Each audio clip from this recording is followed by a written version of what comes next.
Amém. Glória a Deus. Irmãos, a paz e a graça do nosso Senhor Jesus Cristo a todos os amados e queridos irmãos.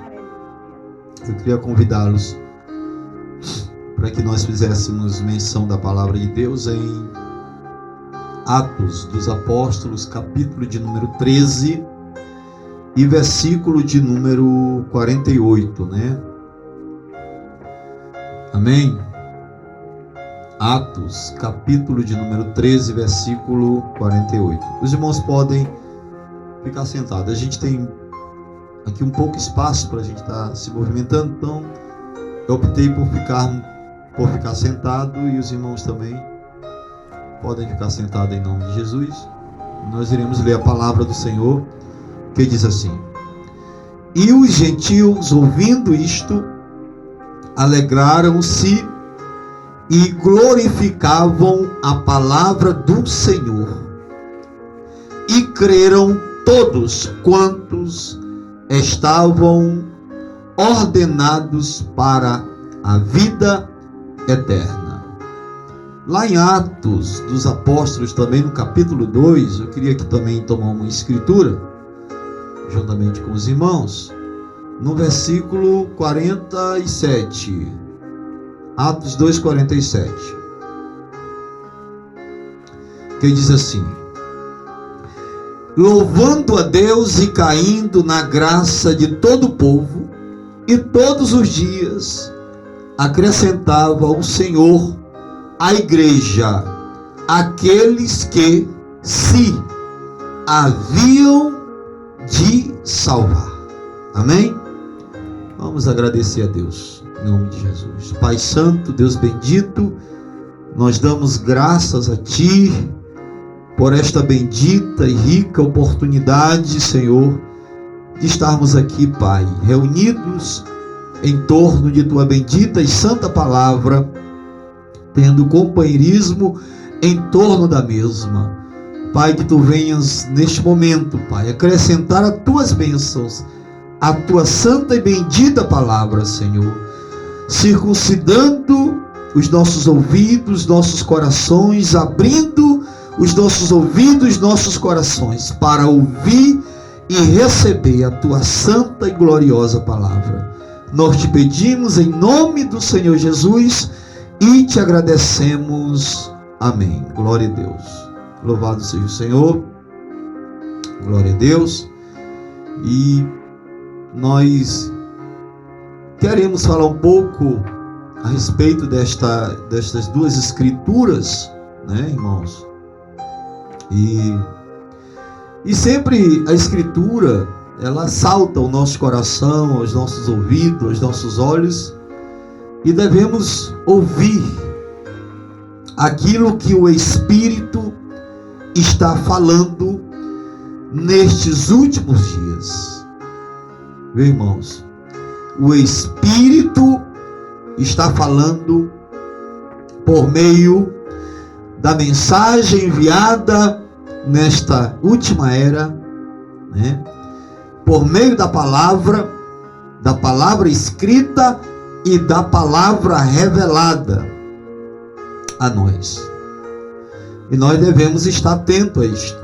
Devemos pedir a Deus para que Deus possa abrir os nossos ouvidos para ouvir e os nossos olhos para ver o momento e a hora em que nós estamos, que é já a última hora, viu, irmãos? São as últimas horas. E nós,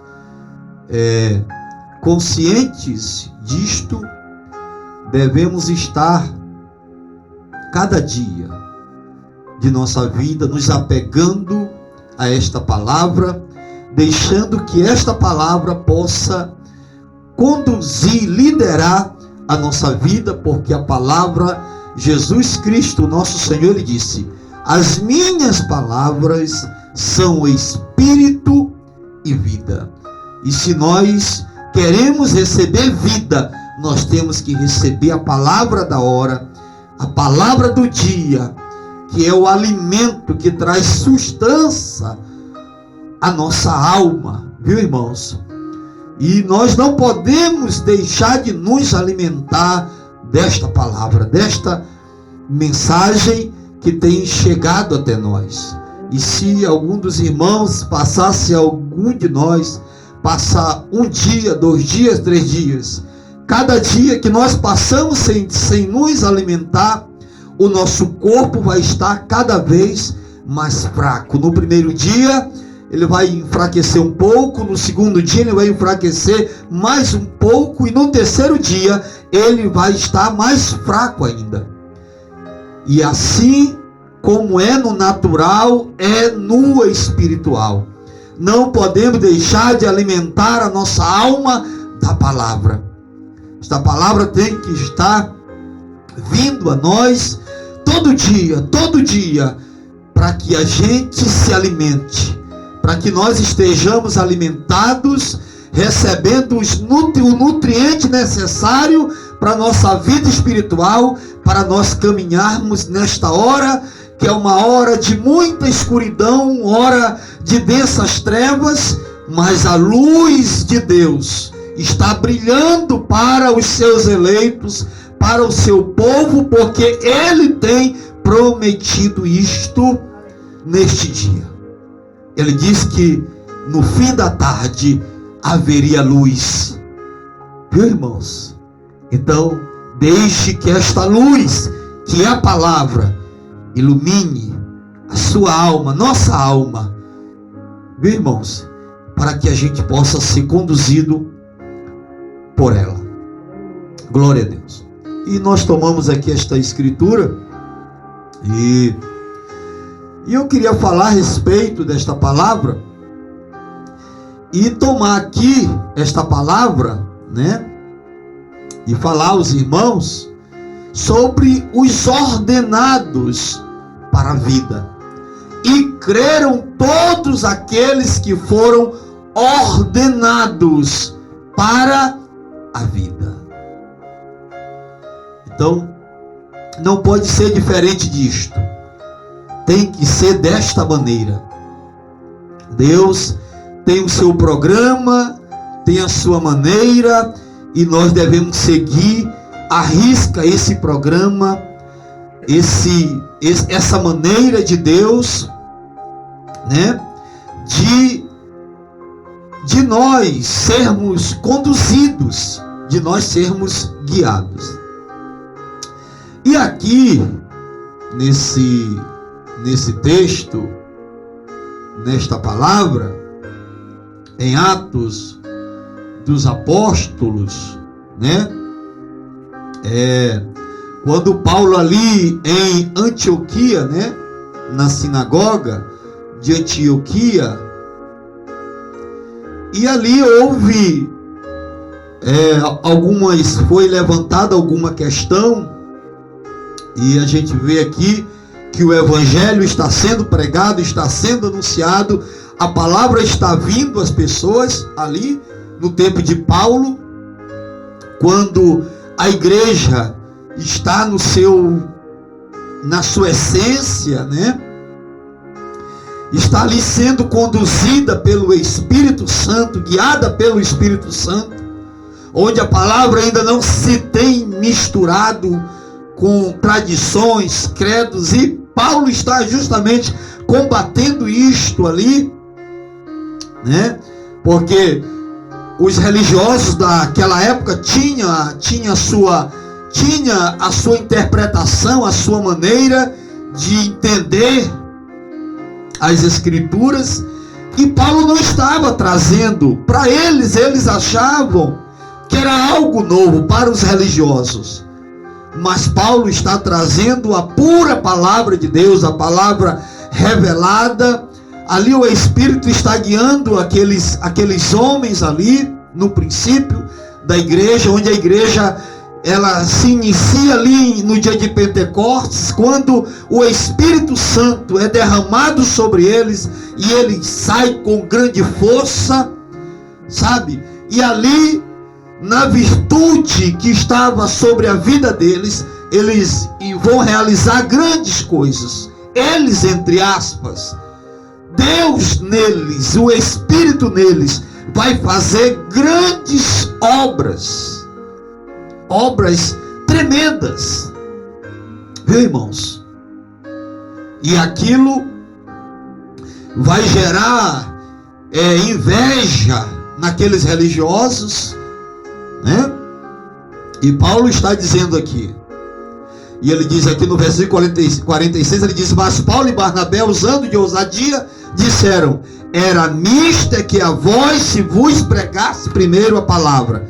Está falando com os judeus, a palavra de Deus. Mas visto que a rejeitais e vos não julgais dignos da vida eterna, eis que vos voltamos para os gentios. E o gentio, ao ouvir isto, o gentio, ouvindo isto, alegraram-se e glorificaram a Deus. E glorificavam a palavra do Senhor. E crerão. Eles creram naquela mensagem, naquela palavra trazida por Paulo e Barnabé. Aquilo entrou no coração deles, aquilo penetrou na sua alma, aquilo ficou fincado neles. E é o que nós estamos precisando, que a palavra esteja fincada em nossa alma. Sabe? A palavra de Deus tem que penetrar em nós. Pode ser que você ouça algumas coisas e diga: mas eu não estou entendendo isto. Você não precisa entender tudo.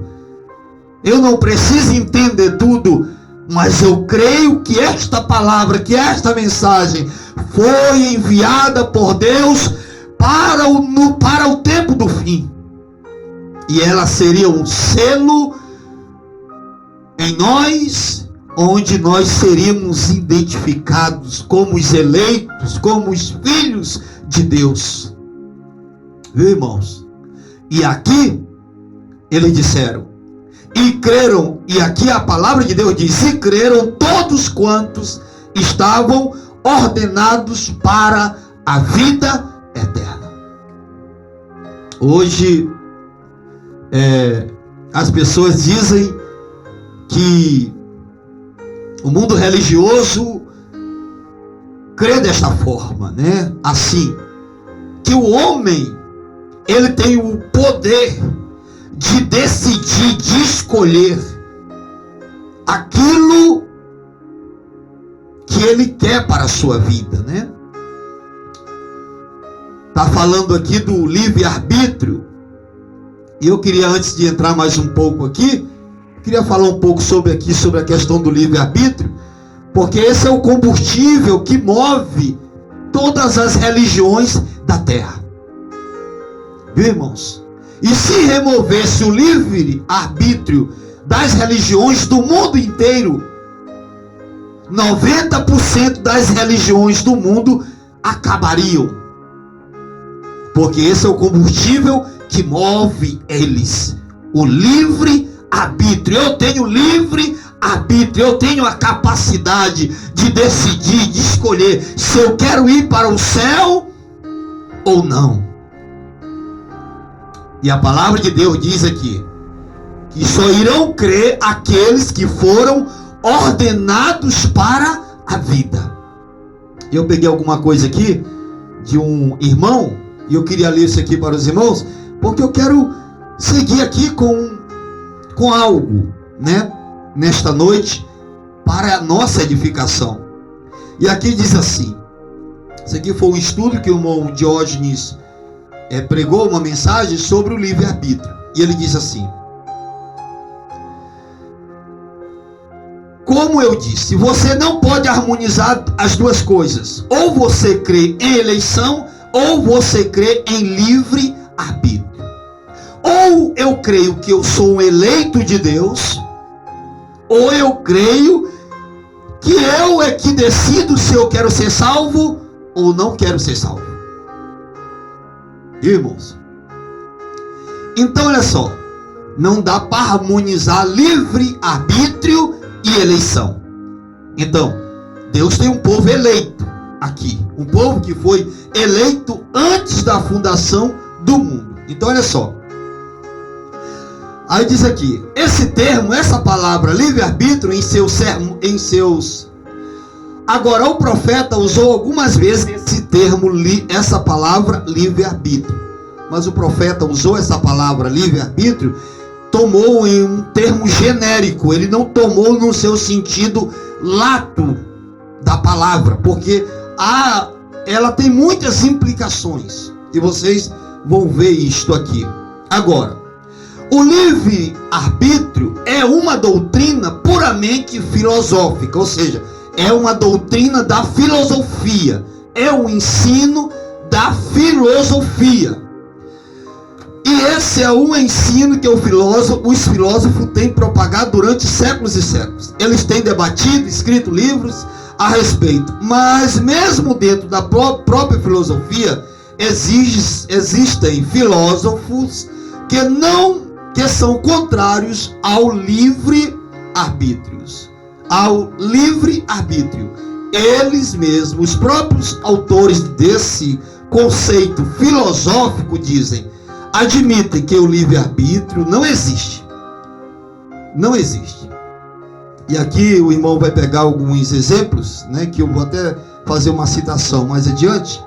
Mas onde eu queria falar para os irmãos a respeito sobre o livre-arbítrio, para trazer uma compreensão maior do significado dessa palavra, é aqui na página 4 do estudo que ele deu, no parágrafo 12, diz assim: o livre-arbítrio, segundo essas correntes filosóficas, segundo a filosofia, segundo essas correntes filosóficas, esotéricas, gnósticas, de meditação transcendental, de filosofia oriental, propagam a ideia de que, porque o homem possui livre-arbítrio, ele tem o poder. Agora olha o significado da palavra livre-arbítrio. Ele tem o poder autocriativo de ser mais daquilo que ele é. O homem tem o poder de se auto-redimir. Ele tem o poder de criar o seu próprio céu e inferno. Ele tem esse poder. Então, olha só. Os irmãos entenderam que a doutrina do livre-arbítrio é uma doutrina da filosofia. Os irmãos entenderam que alguns dos filósofos, eles acreditam que não há livre-arbítrio.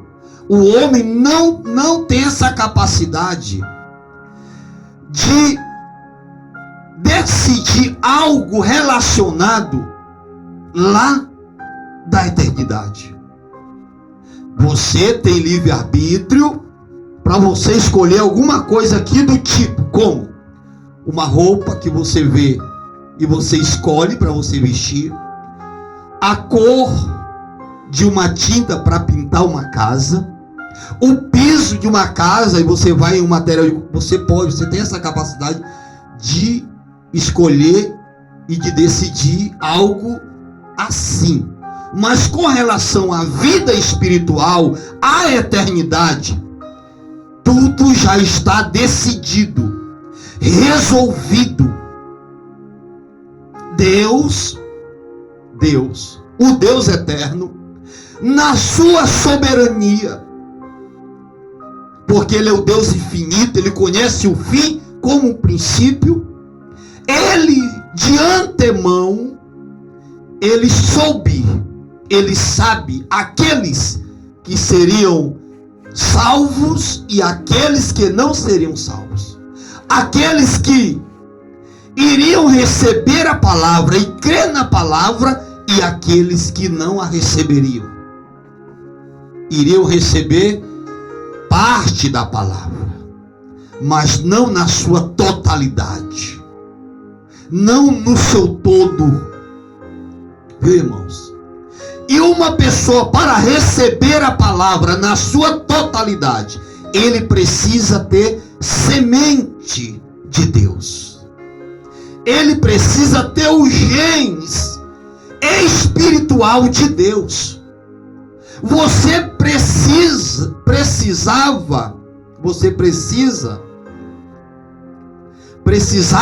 era necessário que nós estivéssemos na mente de Deus, como atributo antes da fundação do mundo. Viu, irmãos? Porque a eleição, ela aponta nossa origem, e a predestinação aponta o meu destino. De onde eu vim é para onde eu vou voltar. Se eu vim de Deus, eu tenho que voltar para Deus. Jesus sabia a sua origem, de onde ele veio e para onde ele iria voltar. Eu vim de Deus e vou voltar para Deus. Então olha só, vamos parar por aqui e vamos seguir adiante com as escrituras, né? Agora olha só, a palavra de Deus diz que creram todos aqueles que estavam ordenados para a vida eterna, para viver eternamente. Porque nenhuma pessoa poderá viver eternamente se ela não receber vida eterna. Ela precisa receber aquela vida que não teve princípio e que não tem fim. E a única vida que não teve princípio e não tem fim é a vida zoe de Deus, é a vida eterna, é o próprio Deus vindo e habitando no eleito. E esse eleito tem que ser selado com essa vida, com esse Espírito, que é o Espírito Santo, que é o próprio Deus, que é a própria vida de Deus em nós. Agora nós vamos aqui para algumas escrituras que o mundo religioso muito usa isso para dizer que o homem tem livre-arbítrio. Porque o que é o livre-arbítrio? É a capacidade que o homem tem de decidir, de escolher se ele quer ir para o céu ou para o inferno. Só que Deus não deu essa prerrogativa para nenhum de nós. Viu, irmãos? É necessário que o homem receba a vontade de Deus nele, para ele poder agir sobre esta vontade e sobre esse desejo. Porque quando o homem ele nasce um pecador, com uma natureza pecaminosa, e o desejo dele é só para o pecado. Então Deus precisa colocar em nós o desejo dele, a vontade dele em nós. Ele precisa colocar, para que a gente siga no caminho certo, na direção certa. Então aqui em Timóteo capítulo 2:4 diz assim: o mundo religioso usa isto aqui para dizer que o homem tem livre-arbítrio. Diz assim: é o desejo de Deus que todos sejam salvos. Ora, Deus deseja que todos sejam salvos, mas Ele sabe que todos não serão salvos, porque nem todos têm esse genes espiritual de Deus. Viu, irmãos? Para buscar a Deus. Não é o homem que busca a Deus, é Deus que busca o homem. É Deus que busca o homem. É Deus que vai atrás do homem lá na lama e tira o homem de lá e traz para a sua presença. Viu, irmãos? É Deus que busca o homem. Deus deseja que o homem seja salvo. Deus deseja, é o desejo de Deus. Mas Deus, pelo seu conhecimento, Ele sabe que a maioria não será salvo, porque eles não querem receber a palavra. Deus não deu ouvidos para eles ouvir. Deus não deu olhos para eles ver. E é necessário que Deus te dê ouvidos para ouvir e olhos para ver. Irmãos, Tito capítulo 2:11 diz assim: a graça de Deus é manifestada a todos os homens. A graça de Deus é manifestada a todos os homens, trazendo salvação a todos os homens. sabe? Mas os homens, as pessoas não querem, não recebem a graça, o favor, a misericórdia de Deus. Eles rejeitam a misericórdia. Deus vem com o seu favor, Deus vem com a sua graça. Deus demonstrou o seu amor enviando o seu filho para morrer na cruz do Calvário. Mas o que está acontecendo hoje? Eles estão crendo? Eles estão recebendo o sacrifício? Hoje, o mundo religioso, da mesma forma como crucificaram Cristo lá atrás, hoje no presente, eles estão crucificando a Cristo novamente. Por como, irmão Nonato? De que forma? Crucificando a palavra, rejeitando a palavra, a mensagem do dia, rejeitando o profeta enviado por Deus.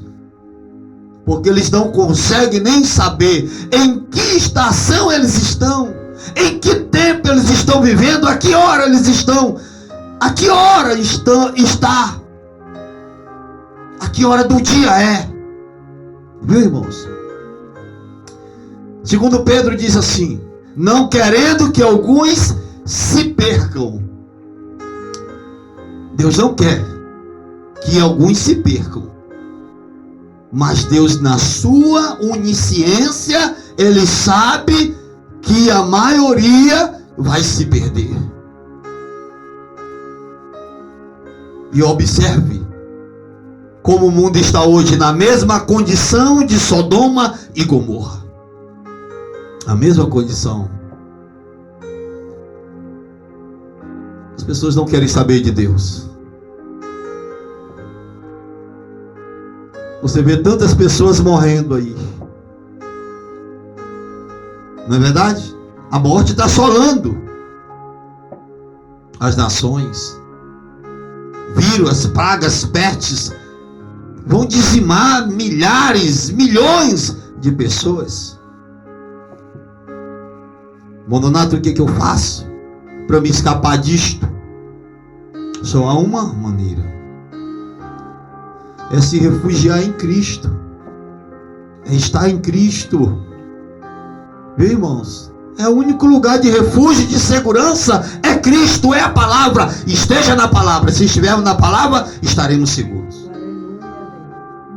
Se estivermos na palavra. Então olha só. Então aqui, lá no livro de Efésios, no capítulo 1, versículo de número 4, eu queria falar aqui para os irmãos sobre a eleição, né? Porque Atos dos Apóstolos está dizendo que só estavam crendo aqueles que estavam ordenados para a vida. Só receberam a palavra aqueles que tinham a semente de Deus neles. Só aqueles que tinham a sua origem em Deus. Porque aqui existe duas sementes. Eu já falei sobre isso aqui, né, irmãos? Vocês sabem que aqui é uma semente. Uma semente. Que ela é uma semente maligna. É uma semente degenerada. Mas há uma semente boa. Uma semente eleita. Não é isso? Eu já falei sobre isso aqui. Sobre cada semente produz segundo a sua espécie. Lá em Gênesis capítulo 1, 26. Não me falha a memória. 26, não, é 11, né? 11, 12 parece. Então olha só.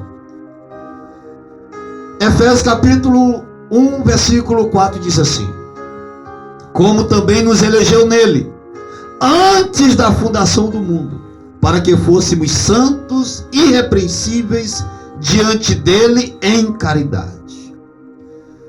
Então, o apóstolo Paulo, escrevendo aos irmãos, ele diz: bendito Deus e Pai de nosso Senhor Jesus Cristo, qual nos abençoou com todas as bênçãos espirituais nos lugares celestiais em Cristo. Somente em Cristo você recebe provisão para tudo na sua vida. Em nenhum outro lugar você vai encontrar. Todas as bênçãos, todas as bênçãos, tudo que você precisa está em Cristo. Aí ele diz: como também nos elegeu nele antes da fundação do mundo. Quando foi que nós fomos eleitos? Foi quando nós levantamos a mão na igreja dizendo: Jesus, eu te aceito como meu Senhor, meu Salvador. Foi antes da fundação do mundo, antes de haver qualquer criação, mas nós já estávamos na mente infinita de Deus, como atributo nele, nós estávamos nele. E haveria um tempo determinado que nós iríamos nos manifestar em carne aqui, e nós iríamos ouvir a palavra de Deus, ouvir a voz do pastor, e nós iríamos reconhecer a sua voz. Você só reconhece a voz do sumo pastor porque você foi ordenado para isto. Você nunca foi bode, você sempre foi ovelha, você sempre foi filho de Deus. Mesmo que um dia você passou lá pelo mundo, lá no mundo, fazendo muitas coisas erradas, mas você era um filho de Deus, e Ele te trouxe de volta. Ele te trouxe para o seu lugar, para a sua posição de filho. Quando você ouviu a sua voz, creu na palavra. Então, Paulo está dizendo aqui que nós fomos eleitos antes da fundação do mundo. Aí você vai para Romanos capítulo 8. Romanos capítulo 8, versículo 29. Diz assim. Olha só. Romanos 8, 28 e 29. Aleluia. Tu és maravilhoso, Deus. Eu te dou graça. Diz assim. 8, 28.